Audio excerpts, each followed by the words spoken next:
बर'ल जुथुमनि 38थि जोनोम सानजों लोब्बा लाखिनानै बर' थुनलाइयारि फोरबो फालिथाय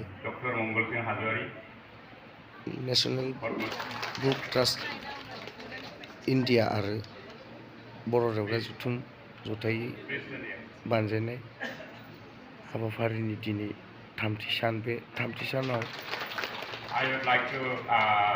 NBTनि हाबाफारि बायदि बर' लाइमोन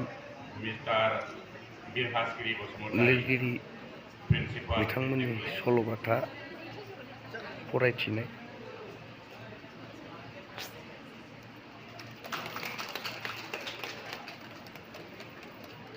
Mr.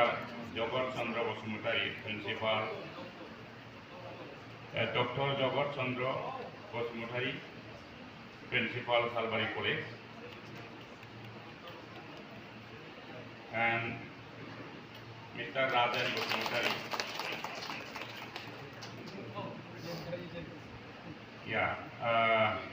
Rajan Bosumutari, please.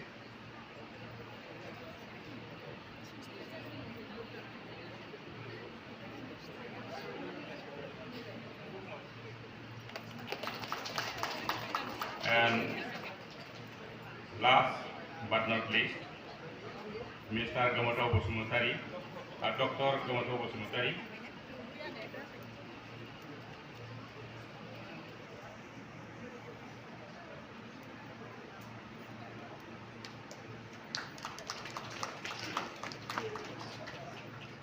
Thanks to all the guests, and I would like to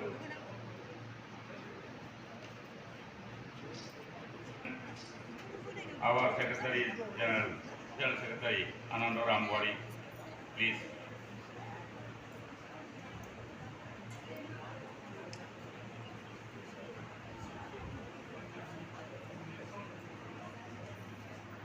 I'd like to invite to dais Mr. Kuldeep Singh, Accountant of NBT, Delhi.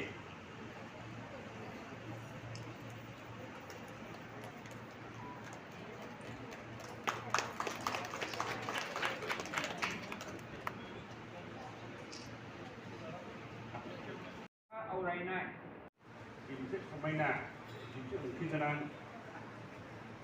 मोनसे थुनलाइयारि फोरबो साबायखर बावदों बिथांमोननि नाजानाय सानस्रि बेनि गेजेरजों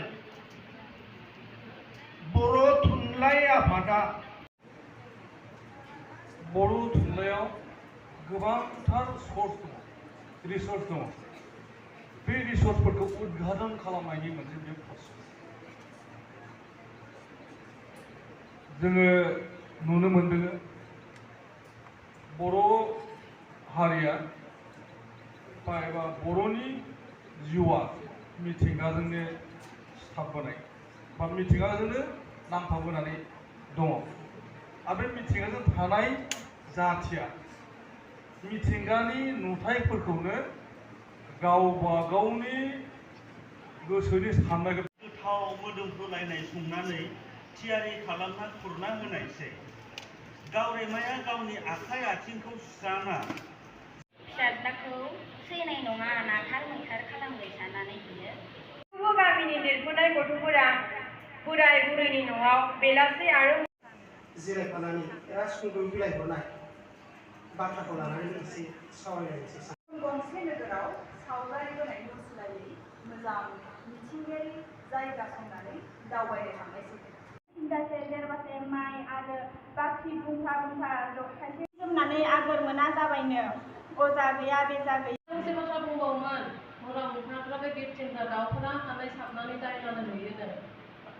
अब्ला आं गियो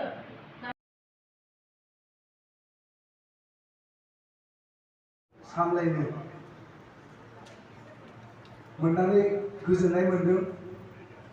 बे समाव आं NBTनि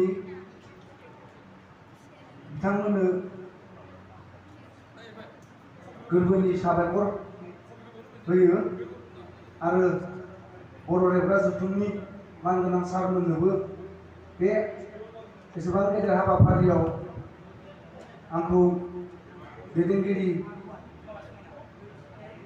मासियाव होनायनि थाखाय रोजा रोजा साबायखर होबाय।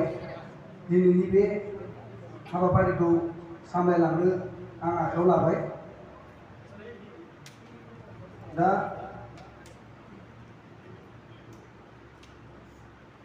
गिबियावनो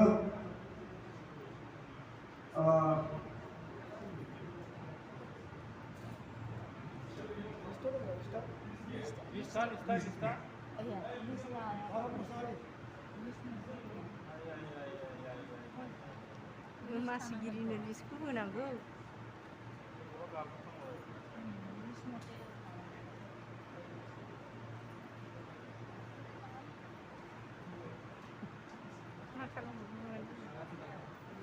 दिनैनि बे